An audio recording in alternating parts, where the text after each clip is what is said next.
Yo. Yan. Tito Leo, yan. Marami po sa inyo, maibig, kagaya ko, medyo puyat pa. Dahil sa nangyari kahapon. So, yan.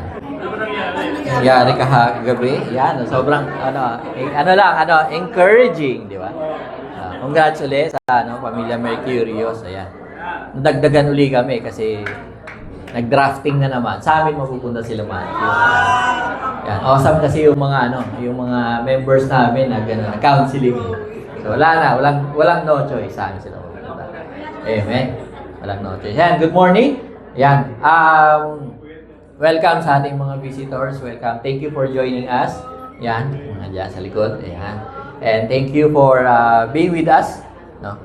So today, yan, next slide please. Ang title ng aking message ay yan, persistence as prerequisite to growth. Grabe nung titulo yan. Nung binigay sa akin yan, ano ba naman ito? Parang pangalan pa lang, sobrang komplikado. Title pa lang, sobrang komplikado na. No? Siyempre galing pa rin ito doon sa ating study na book. No? Na Scandals of the Kingdom. O ilang Sundays na lang, matatapos na yun. Although walang next week. So, 3 message na lang. Actually, ito dapat pangalawa dapat to sa huli. Although nalipat-lipat. Pero, konti na lang matatapos na natin yung libro. Di ba? So, I hope marami tayong natututunan. O nagkaroon tayo ng mga bagong insight dito sa mga parables na to. No, kung gusto nyo maging mga Bereans and would like to learn more about doon sa book, pwede nyo hiramin kay Kuya na. Siya po ang may-ari nun. At, although, pwede nyo rin ako i-approach, I think legal naman yun. May copy kami na digital na, na binabasa. So, kung gusto niyang matutunan, more than dun sa aming mga sinasabi, kasi medyo binubuod din namin Kagaya nito, parang 15 or 20 pages yata ito, na papag-uusapan lahat natin ng ilang minutes to Romel? 15 minutes, di ba? So, sobrang dami. So, kung gusto niyong pag-aralan, malalim, gusto nyo i-quiet time, approach nyo lang po kami, yung mga teaching ko. Pumunta kayo sa meeting, no? Punta kayo sa meeting ng teaching ko, yung isang chapter sa inyo next time. Yan. Okay. Pero kung gusto nyo po talagang pag-aralan, approach nyo lang po kami. So before we start, mag-pray po muna tayo. Father in heaven, we'd like to thank you for this awesome morning.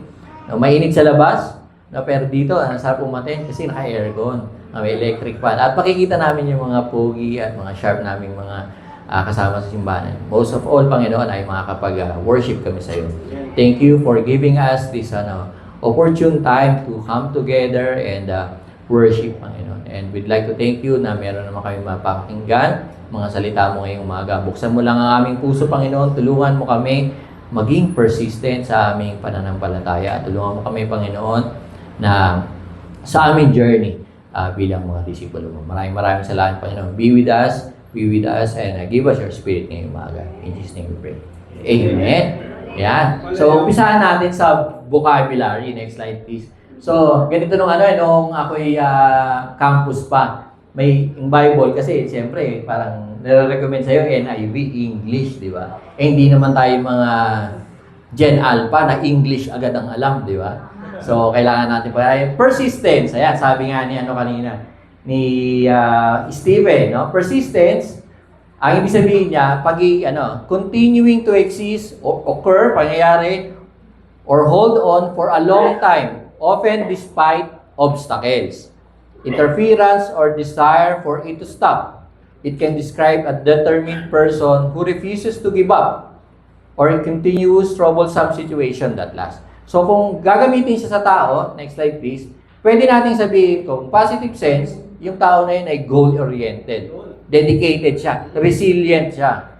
Kung negative sense naman, eto maano din natin ito mamaya. Yung tao na yun ay stubborn, matigas ang ulo, relentless, walang hinto, annoying, insistent. Ganun siya. May annoyance na kasama. Kasama yan sa mapag-usapan natin mamaya. Yung prerequisite naman, next slide please. O yan, kung nag-college ka, hindi ka pwedeng gumawa ng drawing 2 pag wala kang drawing 1. Kasi prerequisite yun. Parang requirement siya. Diba? So requirement siya, something that must be done, completed, or achieved before something else can happen or be accessed. It acts as a necessary condition or required preparation. No? Syempre, mayroong prerequisite. Isipin natin, di ba yung pananampalataya, yung salvation na tinanggap ng bawat isa ay libre. Di ba? Bayad na. Yung salvation, totoo yun, yung grace. Ang salvation ay grace. Binigay ito sa atin ng walang bayad. Binigay ito, may ibang nagbayad para dito. No? Yung utang natin na hindi natin kayang-kayang bayaran. No? Pero meron nang nagbayad. At wala tayong pwedeng gawin, actually, para mapunan yung kabayaran na yun. Nevertheless, hindi ito indication na magiging idle na lang tayo, na maghihintay na lang tayo, wala tayong gagawin. No? Naghihintay na lang tayo na mamatay ako para mapunta na ako sa heaven. Hindi siya gano'n, no? Kagaya nga sinabi ni Jesus, no? Kung nag-study ng Bible, di ba? Sa Luke, make every effort to enter through the narrow door. Because many, I tell you, will try to enter and will not be able to. Now, we should strive. We should do our best, make every effort. So may gagawin tayo. Give it all we got. Go to the hard path. Sabi ni Jesus. To enter the kingdom of God. Si Apostle Paul nga. Ito si Paul na. Ito ang sinabi ni Paul sa mga Corinthians. Therefore, I do not run like someone running aimlessly. Yan. Sa mga tumatakbo dyan. Ayan, diba? I do not run aimlessly. I do not fight like a boxer beating the air. Parang si Pacquiao, nag-shadow boxing, di ba? Sinabi niya, no, I strike a blow to my body. Nag-training daw siya. I make it a slave so that after I have preached to others, I myself will not be disqualified for the prize. Si Paul ito, natakot si Paul. May kinakatakutan daw siya. Para daw tayong nasa Olympics. No? Para daw tayong nasa isang gera. Hindi tayo pwedeng maging idle or madi-disqualify siya para sa prize. So, ito po yung mga points natin today. So, mahaba-haba to. Although, yung iba dito ay napag-usapan na rin natin. Una, yung forgiveness. So, last week, di ba, yun yung pinreach ni Romel. So, iibahin natin yun. Joke lang. Pero, so, i-continue natin yung pinreach ni Romel. Tapos yung persistence in service, persistence in prayer, tsaka yung humility. So, 4 na bagay. So, mga 30 minutes per 4 point. Ayan, okay. So, ready na kayo. Sakto. 30 minutes. Sakto. Lunch. Tayo. Ayan. Sige, umpisahan natin kasi matagal eh. Persistence in forgiveness. So, buksan muna natin yung Bible natin sa Magbasa tayo sa Luke 17. Ayan. So, marami tayong babasahin mga kapatid. So, please bear with me. Luke 17, yan, nandun kayo, verse 1 to 6. Jesus said to His disciples, things that cause people to stumble are bound to come. But woe to anyone through whom they come. It would be better for them to be thrown into the sea with a millstone tied around their neck than to cause one of these little ones to stumble. So watch yourselves. Sabi dito, if your brother or sister sins against you, rebuke them. And if they repent, forgive them. Even if they sin against you 7 times in a day, and 7 times come back to you saying, I repent, you must forgive them. The apostle said to the Lord, increase our faith. He replied, if you have faith as small as a mustard seed, you can say to this mulberry tree, be uprooted and planted in the sea, and it will obey you. So in this instance, sinasabi ni Jesus, kinakausap niya yung mga disciple. No, sinasabi ni Jesus, number 1 dito, yung offenses. Yung ma-offend tayo, masasaktan tayo, or makakasakit tayo ng iba. Ito ay inevitable. Hindi daw maiiwasan. Mangyayari at mangyayari siya. Hindi siguro palagi, pero may instance na makakaramdam talaga tayo. Tayo makaka-offend o ma-offend tayo. At hindi na daw dapat tayo ma-surprise. Etong setting na to, sinasabi niya, kausap niya mga disciple. So, it may happen sa congregation, dito sa atin. Pwedeng sa bahay, pwedeng sa opisina, pwedeng sa eskwelahan, pwedeng sa jeep, pwedeng nasa park. No? Lahat merong pagkakataon for us to be hurt. So, dapat willing din tayo, ready din daw tayo to forgive. No? Yan sinasabi ni Jesus. At ano daw dapat yung gawin natin kapag may nagkasala sa atin? Ang sabi ni Romel, kailangan ilan? Forgive. No? Hindi 3 gifts. 3 gifts. Maganda 6 give. Pero forgive. No, kailangan mag-forgive. Ilang beses daw tayo kailangan mag-forgive? 70 times? Ilan? 70 times 77. Ano kaya ang pantantos nila noong unang panahon? No? Abacus, gano'n. Nakaila, ano ka na. Pero di ba, wala nagkikip ng gano'n. Actually, kayo sa digital world, mahirap eh. Mahirap mag-track. No? So, endless, kailangan natin mag-forgive. Sobrang contradicting niya sa panahon ngayon. No? Sobrang contradicting niya IRL, in real life. Wow, Gen Z. IRL, in real life. Kasi ito actually sinasabi ko to sa sarili ko, no? Fool me once, shame on you. Fool me twice, shame on me. Alam niyo yung kasabihan na yun?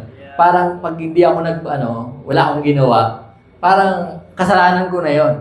Niloko mo na naman ako. Pag pinatawad na naman kita, kasalanan ko na naman. No? Actually, sobrang contradicting niya. Mga kaibigan mo, pag sinabi mo yan, ako, abusuin ka lang yan. Di ba? Ako, ganun ako eh. Parang hirap magpatawad kasi abusuin ka. No? Yung anak ko lang na makulit, kapag sinagot mo yung tanong nun na isa, may tanongin uli mamaya, 10. Ganun yun. Yan, alam ni Carlo, nag-drive si Carlo kahapon, ang dami yung sabi ng anak ko. Bigla-bigla na lang magsasabi ng dinosaur yun doon sa ano. Alam mo ba, dati na ganito kalaki. Di ba? Ganun yun. So, ang hirap. So, dapat ready. Di ba? Ready ka. Ready dapat tayo. Ano? Kung controversial yun sa time ni Jesus, yung mag-forgive ng 70 times, 77 times, hanggang ngayon, controversial pa rin yung mga kapatid. No? Maraming magpapayo sa'yo. No? Huwag kang magpakamartir. May kanta pa yan, martir, no? May kanta pa yan, di ba? Sa mga martir. Pero ano dapat natin gawin? Sabi dito, watch yourself. If your brother or sister sins against you, rebuke them. And if they repent, forgive them. If they sin against you 7 times a day, 7 times come back and saying to you, I repent, you must forgive them. So yung practice na to ngayon. Actually, nung panahon dati, na-appreciate ko yung mga disciple. Ganito sila. Pag merong na-offend, lalapitan ganyan. Daling ka sa corner, bro, hindi ko gusto yung sinabi mo kanina, yun di ba? Kausapin ka sa corner, ganyan. Tapos, sasabihin sa'yo kung ano yung naramdaman niya. No? Pero today, somehow, parang nakalimutan na natin. Hindi ko sinasabing nakalimutan ng bagong generation. Kahit yung mga older disciples, di ba? Aminin natin, marami tayong pagkakataon na ganito. Imbis na kagaya dati, we rebuke them, normal instinct natin, hindi ko na lang muna siya papansinin. Doon na ako sa kabilang side, uupo. So kahit na CR ka na, dahil doon nakaupo, hindi ka makapag-CR kasi nandoon eh. Di ba? Ganun tayo, parang, sa next time na lang ako atin. Ano bang malapit dito? Sa Las Piñas na lang muna ako atin. Iwasan ko na lang muna siya. No? We forget na yung careful correction is a part ng life ng bilang disciple. Yeah. Next slide please. We should be careful din sa pagka-practice ng rebuking. Hindi naman sinabi ni Jesus pag may na-offend ka, tumayo ka doon. Pagalitan mo siya. Sabihin mo sa kanya, ayoko yung ginawa mo. I-ridicule mo siya sa harapan ng tao. Hindi ganun. No? Kahit sa Bible, di ba? Sabi sa Galatians 6, wala pa dyan.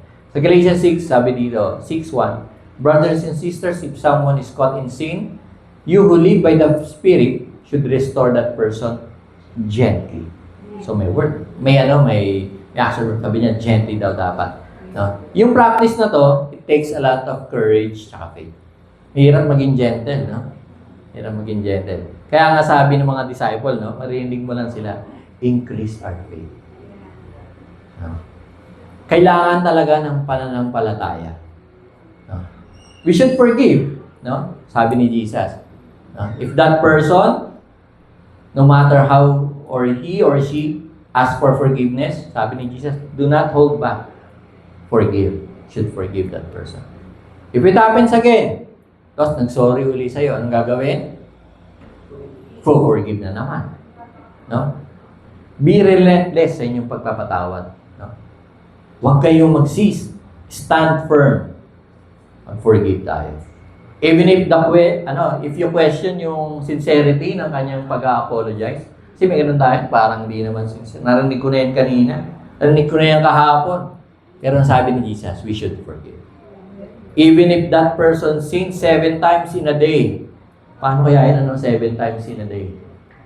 Hindi ka man lang nag-walk out, di ba? Siguro, kayo, nasa school, bawal umalis. Nag-sin sa'yo 7 times in a day, you shall forgive. Mapapasabi ka na lang talaga, Lord, increase our faith. Ang hirap patawarin ng asawa kong napakatigas ng ulo. Hindi naguhugas ng pinggan. Diba? Ang hirap naman patawarin itong itong brother na to. Lagi na lang sarili niya ang iniisip, no? Kailangan magpatawad. Lord, increase our faith. Sabi ni Jesus, if you have faith as small as a mustard seed, you can do the impossible. Alam niyo ba yung mulberry tree? Tatanungin natin si Kuya Jay. Kuya Jay, kasi yung kapitbahay nila, Kuya Jay, ay may mulberry tree. Namove na ba, bro? Kasi challenge namin siya nung dibo na mga fruit mapunta sa kanila. Hindi pa, ayan. So, bro, maliit pa, lesser than mustard seed pa.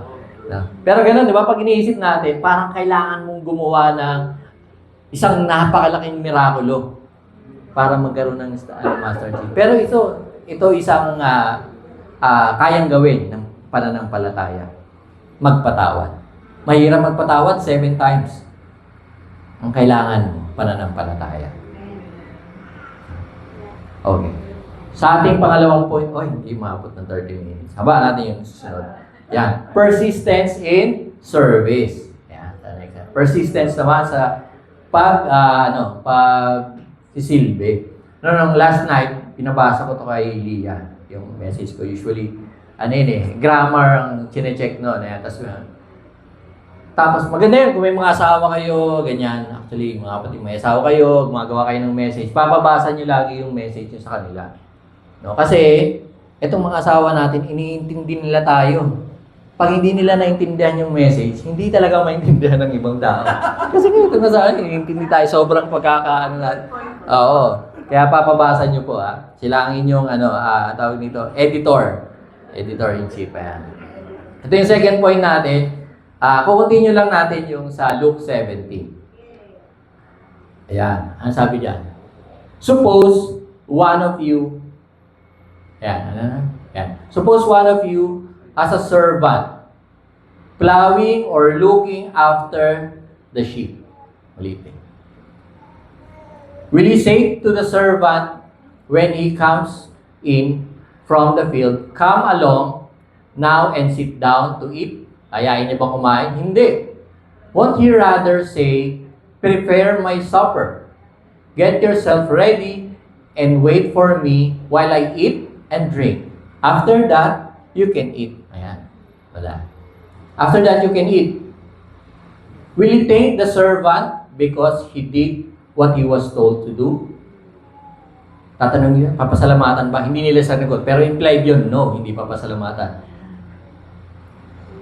And verse 10, so you also, when you have done everything you were told to do, should say, we are unworthy servants, we have only done our duty. So, sa mga verses na to, yung mga disciples, si Jesus nagkukwento siya. Interesting yung illustration na ginamit niya. Kasi ito yung mga servants. Kasi sila, mga servants din sila. Sinasabi dito ni Jesus, na yung service natin yung service, kasi inutusan tayo no? Bilang mga disciples, bilang mga alagad-igad, may pag-uutos sa atin, may mga pinapagawa sa atin, no? Yung pamumuhay bilang Kristiyano ay being more than willing to do beyond yung ating mga role. Beyond doon sa pagbabasa ng Bible. Ang pagiging disciple ay hindi lang pagbabasa ng Bible, hindi lang pag-quiet time sa umaga, hindi lang pa about forgiving one another, hindi lang sa pag-attend ng simbahan tuwing Sunday o tuwing Wednesday or tuwing Linggo, hindi lang pag-i-spend time, no? More than doon yung buhay ng pagiging disciple. Life in the kingdom is taking initiative and doing what needs to be done and going beyond what we can do. So sabi nga doon, no? So kami ni Lia, yung pinag-usapan namin doon, yung nangyayari, di ba? Ganito yung nangyayari. May servant, so yung servant, hindi siya usually hired servant. So, most likely, baka slave siya.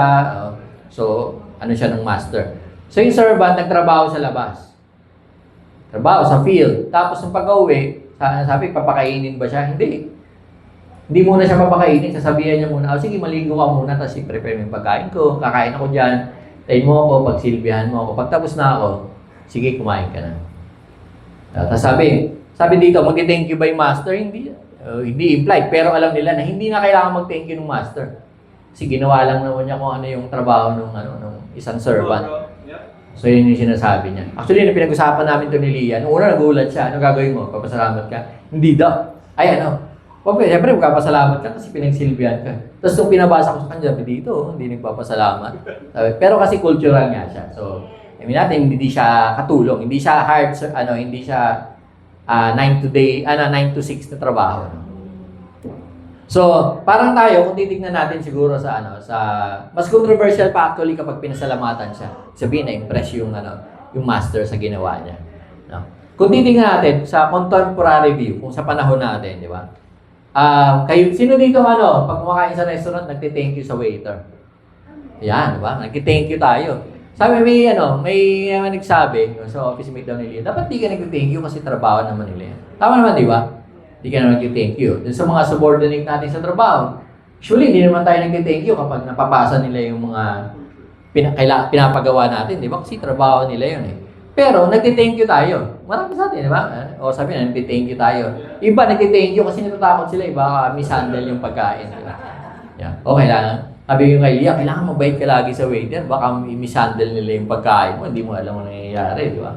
Pero, marami nag-thank you. Bakit? Kasi siyempre, nag-extra, extra mile, di ba? Tawag doon, extra mile.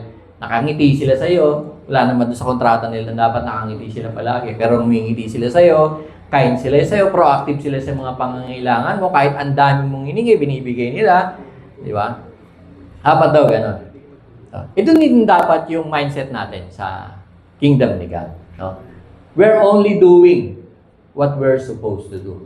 Ito yung mga ginagawa natin sa kingdom, ito pagbabasa ng Bible, pag-reach out ng ating mga kapitbahay. Ito ay mga trabaho yung binigay sa atin ni God. Kapag natapos ang lahat, sabihin lang natin, I have done what I have been told to do. This is the work of the master. Hindi ko to trabaho. Kapag natapos ang araw, marami ka na-reach out. Amen! Maging proud ka sa mga na-accomplish mo. Pero know that all this is the work of God. No?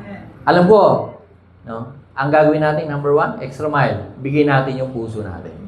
Mahirap magbigay ng puso. Marami akong nakausap ng disciple. Nagbigay ng puso, nabigo. Hindi ito about sa sa pagmamahal. Hindi ito about sa romantic love. Kung hindi talaga yung nagbigay talaga sila ng puso in service. No? Actually, itong disciple na to, talagang lagi ko itong nire-reach out eh. Kaso, parang hindi kami nagiging okay, hindi kami nagja-jive eh. Parang hindi na reciprocate, hindi na ibabalik sa akin yung pagmamahal.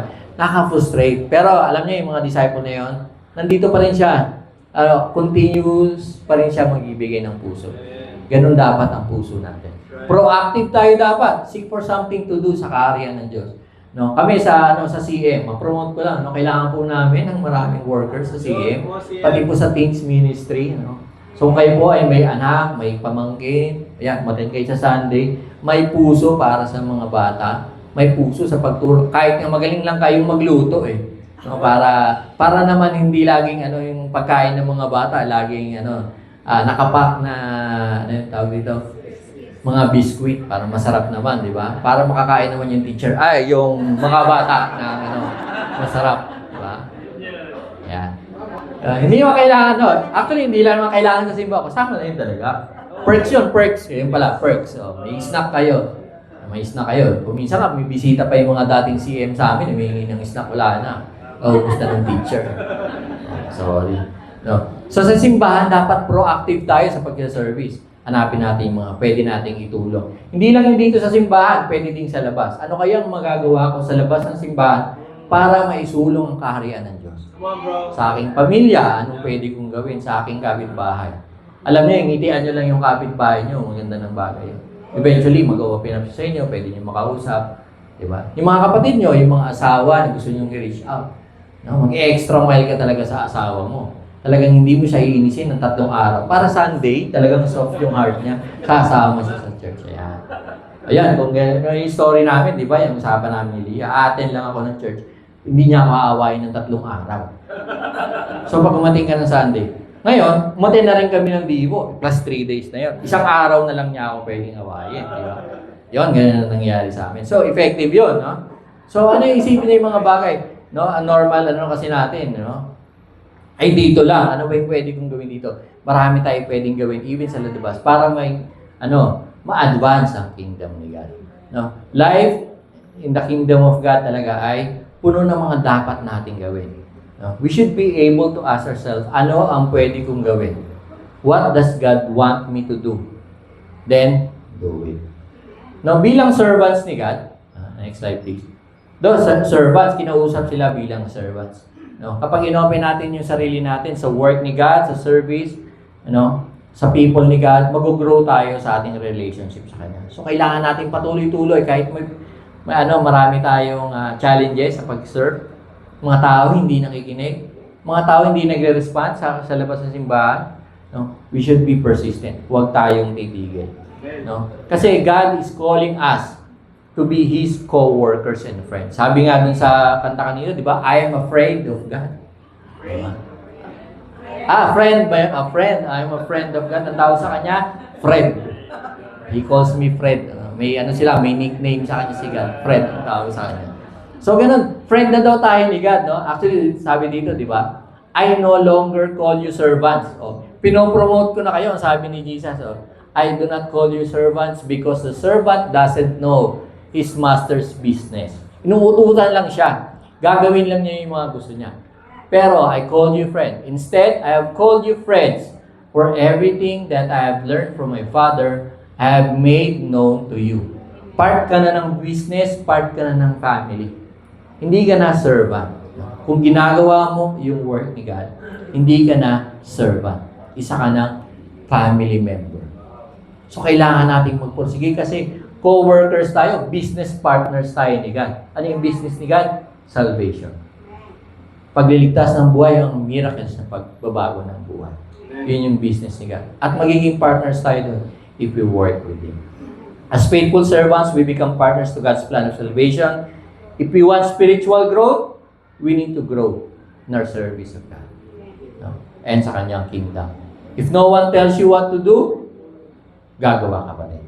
Even if you do not have the recognition ng mga taong nasa paligid mo, or hindi ka na-reciprocate yung pagmamahal mo, you know that you're not serving people, you're serving God. Do what you must. Do what the Spirit tells you to do. Put your heart into it, kahit di mo ibalik yung puso mo, ibigay mo pa din. Do it for the service of our Master. Be persistent in service, knowing that you are partners with God. Okay, pangatlo. Yun, mabot ng 30 minutes. Persistence in prayer.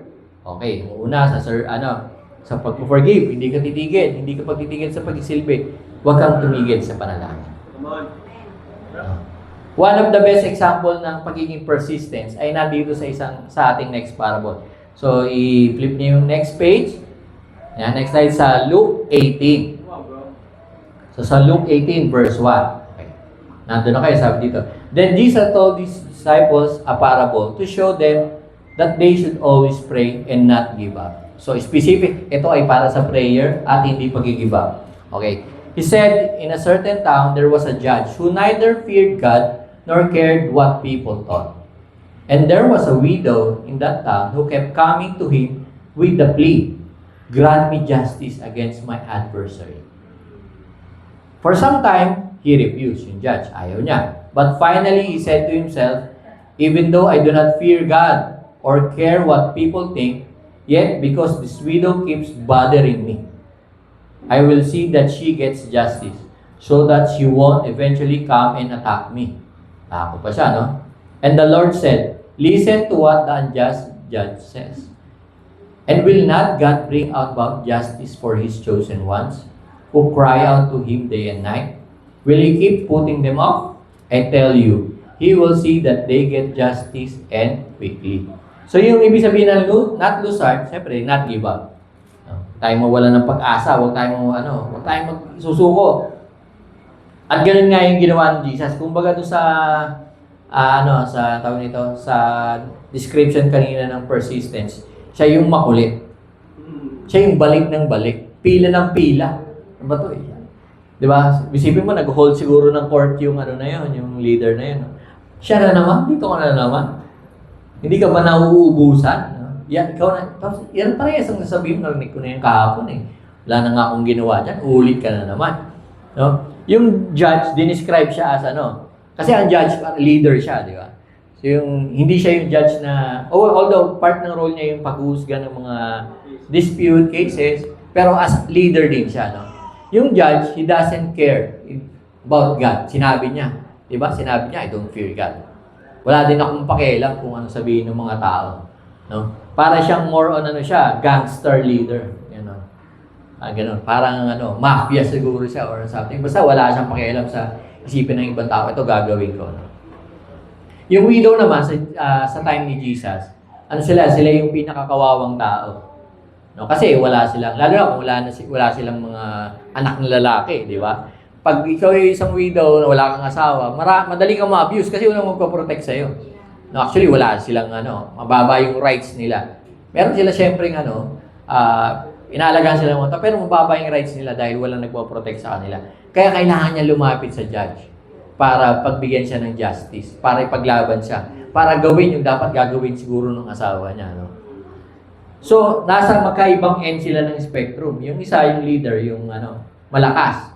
Dito sa kabila, yung weak, yung widow. No? Ang pinapakita dito, na balik siya ng balik. Yung widow na yon, hindi siya tumigil. No?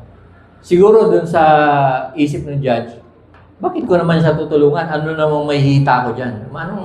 Anong magiging ko dyan pag tinulungan ko yung widow na yan? Wala nga yung asawa. Baka hindi yan makapagbayad sa akin, makapagbigay ng inahing manok. Diba? Hindi makapagdala ng basyo ng gulay. Diba? Pero wala namang may hita ko dyan. Widow yan, wala na yan. Diba? Lahat ng kailangan niya, siya nagpo-provide, hinihingi niya. Minsan nga, namamali mo siya, nangihingi para lang meron, di ba? Pero hindi siya tumigil. Yung widow, balik siya ng balik. No? Kahit winiway, sabi, iyan ka na naman. Ubusin mo na naman yung oras ko, sayang na naman yung 30 minutes ko, sayang na naman sasabihin. Di ba? Pero siya, balik siya ng balik. Hindi na-apektuhan ng widow yung wala siyang sinasabi. So para si Leah, nag-a-apply siya ng trabaho, sabi niya, natanggap ko mga 20 rejection. Sabi ko, okay lang yung 20 rejection, isang trabaho lang naman ang kailangan mo. Isa lang ang magsabi sa'yo ng yes, okay na yun, di ba? Hindi mo kailangan ng 20 na rejection, isa lang naman ang trabaho ang kailangan mo. Hindi sila kailangan mag-yes sa'yo lahat, di ba? Parang ganun din. Isang beses lang napagbigyan siya ng siguro yung nasa niya, okay na ako, mapagbigyan lang ako ng isang beses. Actually, napagbigyan siya. Bakit? Hindi dahil deserve niya ng justice. Di ba? Yung judge, tinulungan siya dahil nakukulitan na sa kanya. Kulit na ito. Bukas, kinumpit niya siguro, siguro, weekly, nakakaano yan sa akin. Sayang 3 oras ko. Kung iba na lang ang ginawa ko, di ba? Sige na, patulungan ko na yan. Tutulungan ko na yan. Yung persistence niya, yun yung tumulong sa kanya para ma-receive niya yung justice. I must do this for this guy, for this widow, para matigil na tong annoyance na to. Jesus is telling us na related to sa prayer. No, sa story na pin-persuade ni Jesus, huwag kayong mag-give up sa prayer. Hindi niya sinasabi na kulitin natin yung kapitbahay natin. Pero sinasabi niya, huwag kayong mahiya. Balik-balikan nyo. Hindi nyo nakuha, balik-balikan nyo yung panalangin. Huwag kayong mag-give up. No? He's telling us that although we may be helpless, we have God who listens to our prayers. If a helpless widow can change yung puso ng ungodly man, imagine yung prayer ng righteous person. Si Jesus, dinuktungan niya sa uli. Next slide, please. So, dinuktungan ni Jesus sa uli. Yan na ba yun? Next one. Yan. However, sabi ni Jesus, when the Son of Man comes, will He find faith on the earth? So, sinasabi ni Jesus, ito na nga, ganyan ang panalangin. Pag bumalik yung Son of Man, makakita ba siya ng pananampalataya sa mga tao. Yung panalangin, yung mga nananalangin, mahahanap pa ba? Pag bumaba si Jesus dito, today, kunyari, in 3 seconds, 3, 2, 1, dumating si Jesus. Will He find faith sa Muntinlupa? Makikita niya ba yung mga tao na persistent pa rin sa pananalangin? Yung hindi nag-give up, kahit na parang imposible, parang hindi mo nakikita, halong lumalabo, nananalangin ka pa rin ba? Nag-hope ka pa rin ba? May faith ka pa rin ba sa petitions mo kay God? Hindi ka ba nag-give up kahit parang hirap makita? I sure hope so, mga kapatid. I hope hindi pa rin tayo nag-give up. Kahit 10 taon mo na yung pinapanalangin, I hope hindi ka nawawala ng pag-asa. Ibibigay ka rin yan sa God. God listens. Okay, science slide din natin. Ito, isang example pa ng prayer. No? Sa Luke 11, sa balik tayo konti, Luke 11. Sa natin. Sa Luke 11, ito, example din to ng isang tao makulit. No? Ewan ko kung may kapitbahay kayong ganito. No? Then Jesus said to them, suppose you have a friend, and you go to him at midnight and say, Friend, Chong, lend me 3 loaves of bread. A friend of mine on a journey has come to me, and I have no food to offer him. And suppose that one inside answers, Don't bother me. The door is already locked, and my children and I are in bed. I can't get up and give you anything. I tell you, even though he will not get up and give you the bread because of your friendship, yet because of your shameless audacity, he will surely get up and give you as much as you need. So ito yung story nito, parang mini-mirror din, ano? So pero, ang pinagkaiba nila dun sa widow, yung kasi sila, magkaibang opposite sila ng spectrum. Yung isa strong, yung isa weak. Dito, friends sila. Diba? Kinall out na pa yung friendship nila, di ba? Friend, hindi lang basta, brother. Hindi gano'n. Sabi niya, friend, oy, tropa, may talaga. Kinall out niya agad yung relationship nila. Friend tayo, di ba? Tropa tayo. Bigyan mo naman ako. No? You would think na yung other person, ay, best friend ko to. Sige, magbibigyan ko. No? Pero hindi. Bakit daw siya nagbigay? Kasi dun sa shameless audacity. No? Shameless audacity. Parang makulit ka, hindi ka nahihiya, pero persistent ka. Shameless. Walang hindi ka nahihiya na gawin yung mga dapat gawin para ma-achieve mo yung goal mo. No? Showing willingness to take surprisingly bold risk. No? Ibig sabihin, gabi na, kakatok ka pa din. Makakabulao ka ng bahay. Acting in daring, unconventional, and highly confident way. Confident ka. Kasi friend siya eh. Confident siya lang. Pag kumatok ako doon, kahit 10 oras ng gabi, pagbubuksan niya ako at bibigyan. No? Praying even though we feel that no one listens. Praying, asking God, even if we think that we are asking for the impossible. Posibleng mangyari to. Posibleng mawala yung sakit. Actually, marami akong kwento ng prayer, no, na natutuwa ako na parang sobrang imposible pero nangyayari. Actually, yung mami ni Stephen, wala akong kakilalang ganun na gumaling. Na sobrang parang walang nangyari. Si Ate Weng lang. Totoo to. Ako hindi alam yung story niya, no? As in, wala akong ibang alam na story na gano'n. No? Yung kwento ni Ate Debbie, wala akong nakitang gano'n na nagba-Bible study na may nagkikimo. Alam ko lahat ng nagkikimo, nagreklamo, sobrang sakit. Diba? Wala akong nakikitang mga gano'ng kwento. Pero, alam mo yung panalangin, marami siya nagagawa. Kahit mukhang imposible, kayang-kayang gawin niya.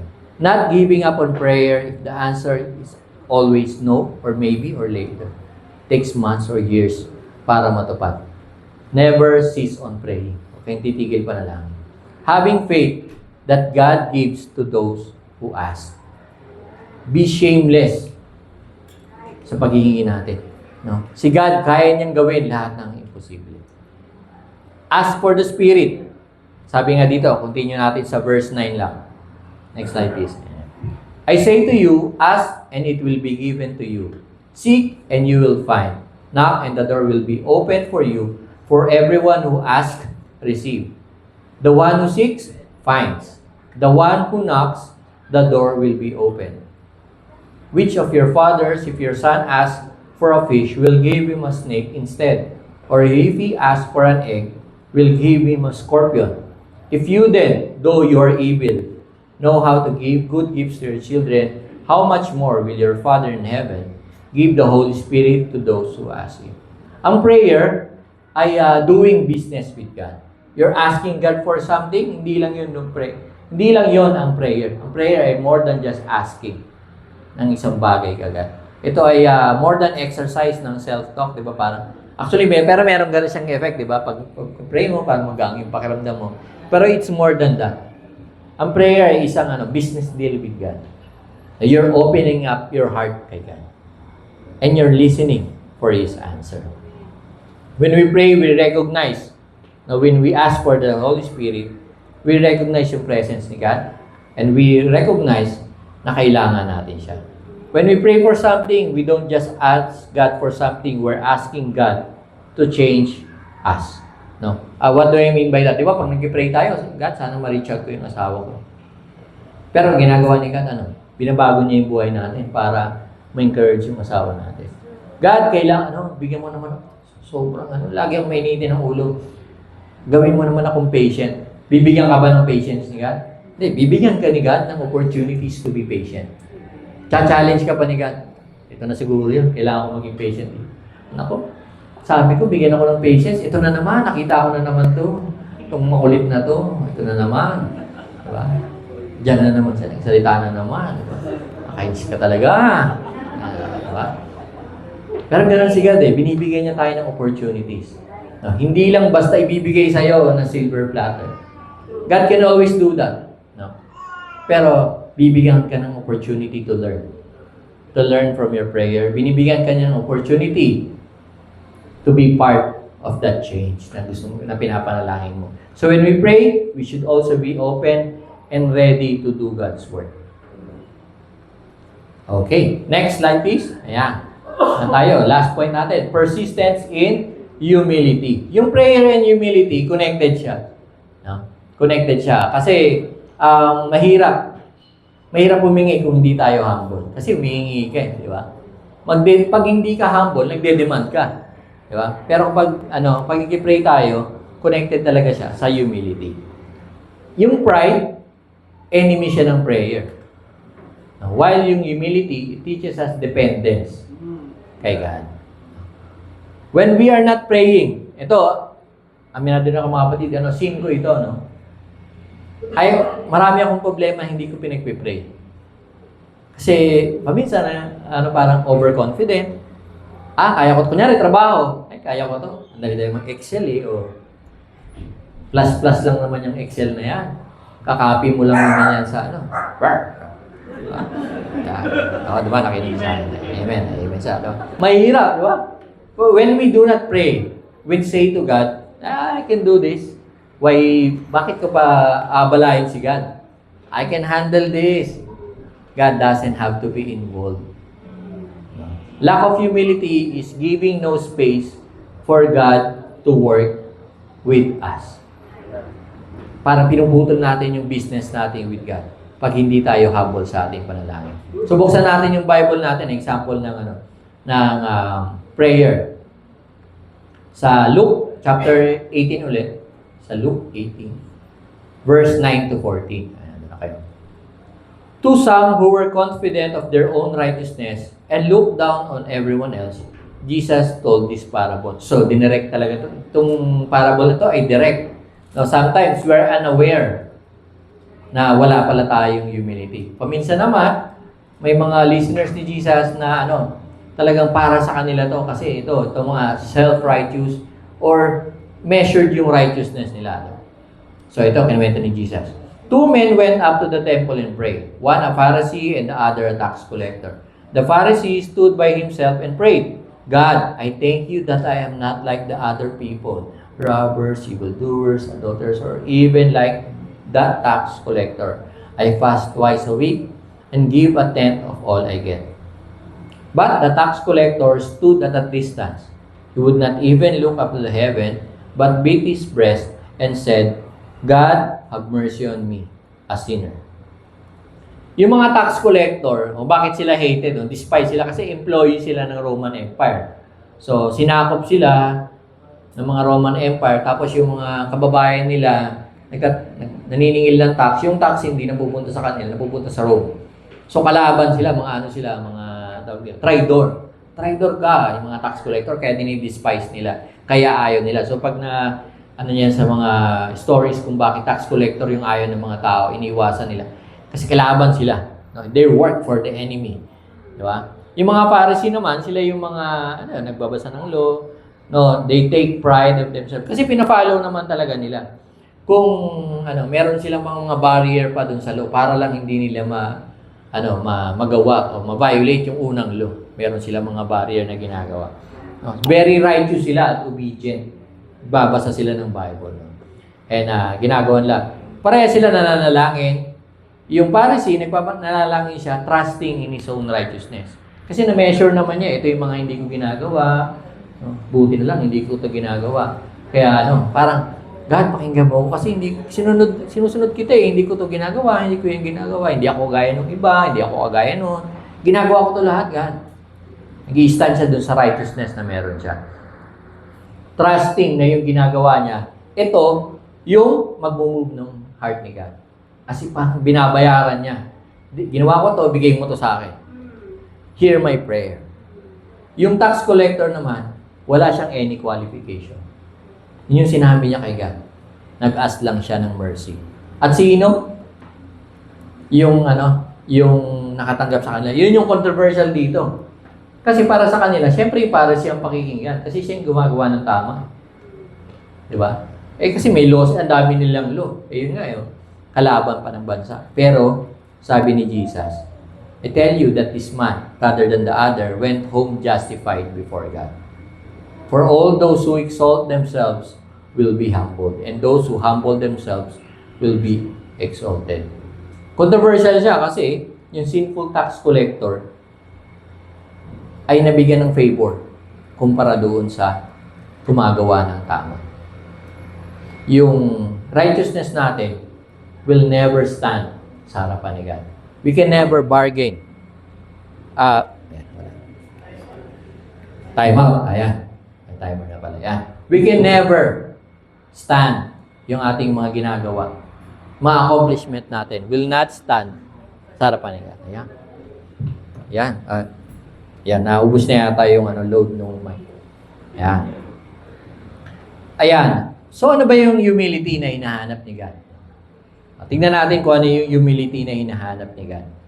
No? Yung totoong humility ay based sa sa pagtingin natin kay God. Hindi ang humility ay hindi pagbaba sa ating sarili. Hindi yung graduate, may doctors ako pero sa tabi mo na yun. Hindi siya ganoon. Ang humility, false yung iba. May mga tao pa false humility. Paano ko kaya gagawin yung humility?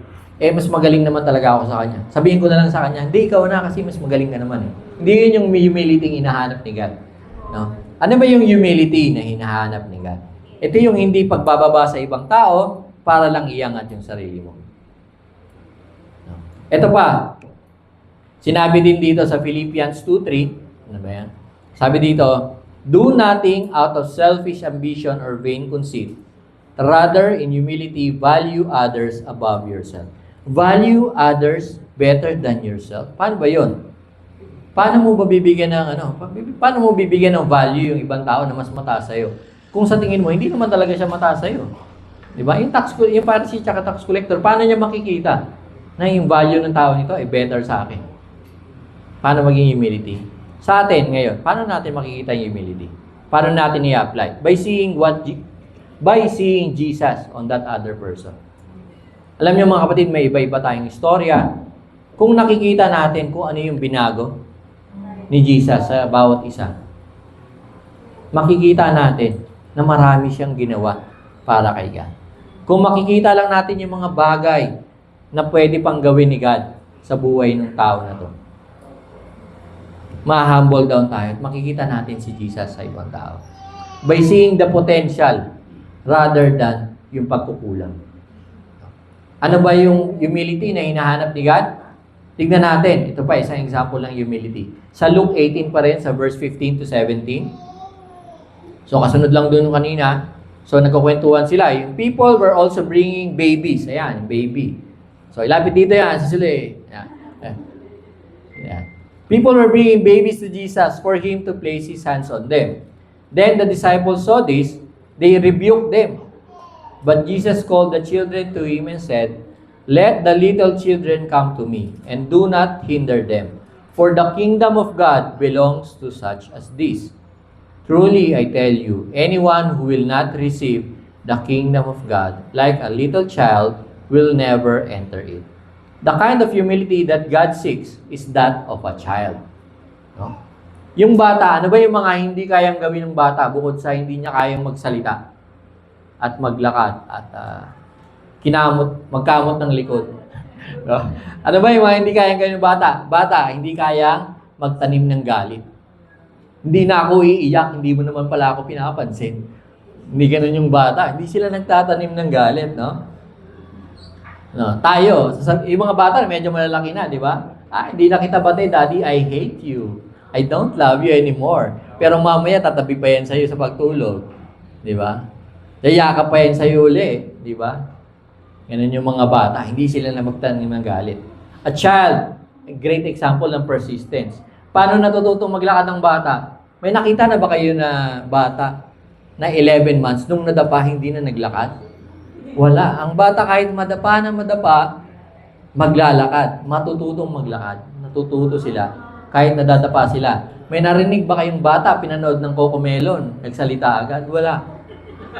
Although magaling mga bata mag-English ngayon, ano? Pero hindi sila nag-give up. Utal-utal man yung sentence nila, nagsasalita sila. Kahit mali-mali yung sinasabi nila, eventually natututo sila. Tuloy-tuloy lang hanggang matuto. No? Yung mga bata, para silang widow, weak sila. No? Weak sila, pero yung curiosity nila nandyan. Akyat sila ng akyat kahit nahuhulog naman sila, di ba? Ganun yung mga bata. Willing sila just to learn. Yung mga bata, wala silang ego na pinoprotektahan. Wala silang pride. No? Wala silang mga trauma na iniiwasang masaktan. Ayaw nilang mag-appear na malakas sa ibang ano. Hindi sila nag-a-appear na malakas sa ibang tao. They come as they are. Yung mga bata. They do not pretend to be like other people or better than other. They come as they are. Makulit sila kung makulit. Masaya sila kung masaya. Diba? Ganun yung mga bata. A child is defenseless. Vulnerable. Wala silang choice kung hindi humingi ng tulong sa mga magulang, sa mga tanda, humingi ng protection sa ibang tao. Tulong. No? Hindi yan. Marunong na ba magtimpla ng gatas ito? Marunong na magtimpla ng sariling gatas. Well-trained. Diba? Pero hindi, kailangan nila ng someone to do things for them. Ganun ang mga bata. A child feels that they're always loved. Yung mga bata, lapit yan ng lapit. Yung anak ko, natakbo ng takbo. Akala niya may tindihan ng tao yung mga batang makulit. Di ba tayo? Ako, huwag kang tatakbo. Nanggugulo ka na naman dyan. Magmumunwalk ka na naman dyan sa harapan. Di ba? Pero, di ba kasi sila, alam nila na appreciate sila ng mga tao. Yun, wala silang takot na hindi sila mahal ng mga tao. Tayo may mga ayoko kumanta sa harap kasi nakakahiya. Pagtatawanan ako, magbabiral ako doon sa Facebook. Diba? Nahihiya tayo. Kahit na, diba, lagi naman, tayo lang naman yan, nahihiya ka pa, diba? 3 lang, kunyari, nag-double date kayo, 4 lang naman kayo.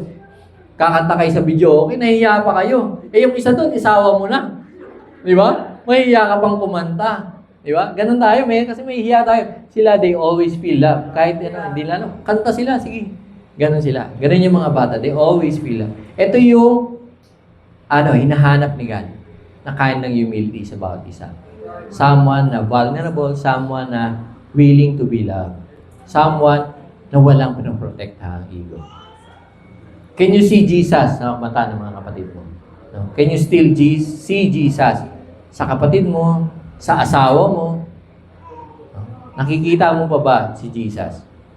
O nakikita mo lang yung mga bagay na kailangan baguhin sa kanya ni Jesus? Kasi iba yun eh.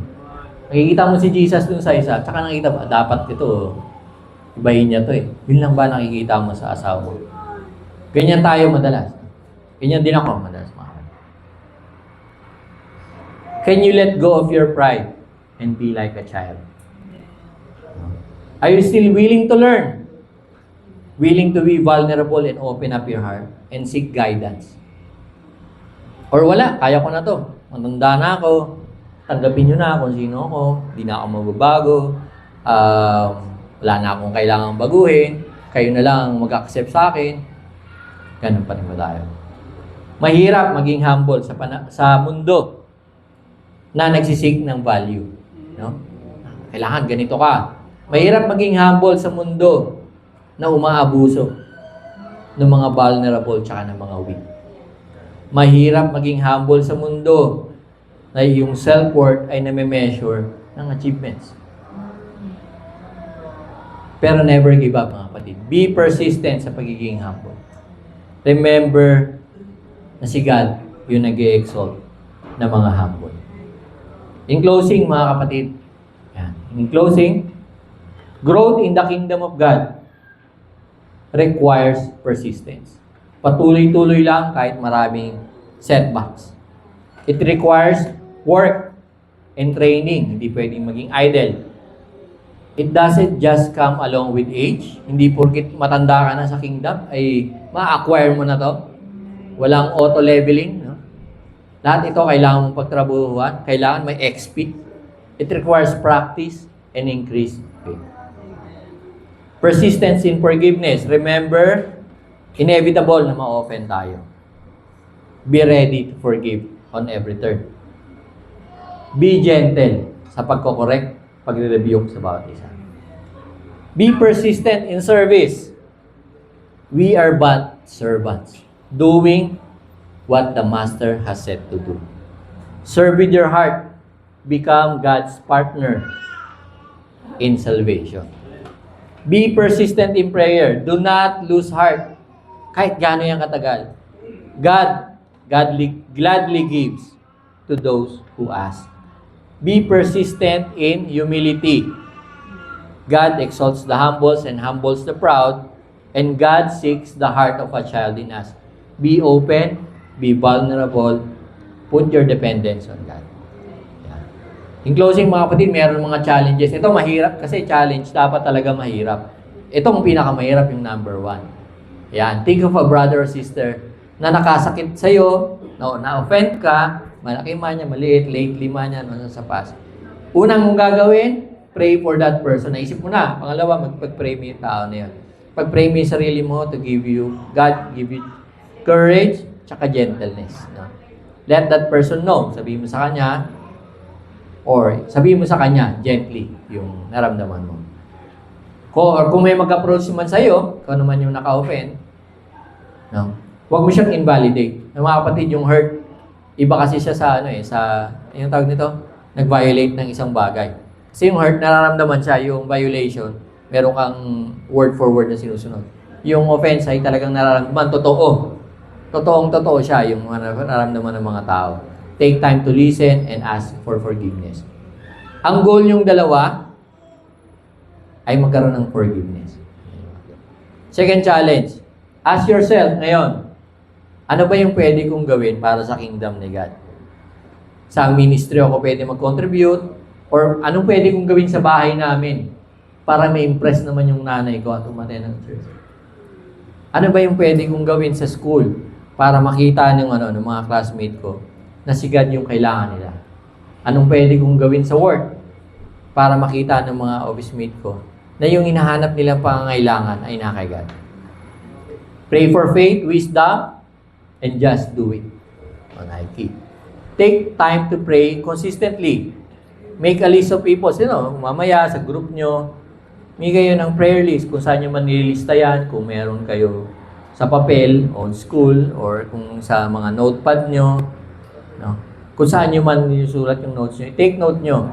Tapos pull out nyo yung notes nyo once in a while, no? To pray for those people. No? Kung isang tao, isang araw, ikaw nang bahala mag-decide. Pero pray continually. Kahit na mahirap, kahit na imposible yung gusto mong ipanalangin, pag-pray mo siya. No? Sa mga bumibisita sa amin ngayong umaga, somehow this message has touched you and you want to learn about itong pinag-uusapan nito about kingdom, yung plan ng salvation. Yung approach yung sa inyo, yung nagsama sa inyo, o approach nyo ako or anyone in this ministry. We are more than willing to set a schedule at time mag-study tayo ng Bible. We learn together. No? Matuto tayo together. Ano ba tong kaharian ng Diyos? Yun lang mga kapatid. I hope may natutunan tayong umaga. At kung kayo po ay willing pa magbasa more dito sa ating libro, huwag pong kalimutan na i-approach na kami. Marami pa tayong matutunan nito sa libro nito mga kapatid. That's all mga kapatid, and be persistent sa ating pananampalataya. Huwag tayong sumuko. To God be all the glory. Let's pray. Father in heaven, we'd like to thank you for this opportunity na maging part ng kaharian mo. We'd like to thank you, Panginoon, dahil hindi ka sumusuko sa amin. Kung meron man talaga, Panginoon, na faithful at talaga nagbibigay sa amin ng more than 1,000 chances, ikaw yun, Panginoon. Alam mo yung buhay namin, alam mo kung ilang beses, more than 7 times kaming nag-fall sa isang araw. No, more than countless times kami, Panginoon, na hindi sumusunod sa iyo, nasasaktan ka. Pero ikaw, Panginoon, ay walang sawa nagpapatawad sa amin araw-araw. Tulungan mo kami, Panginoon, na huwag sumuko sa aming pananampalataya.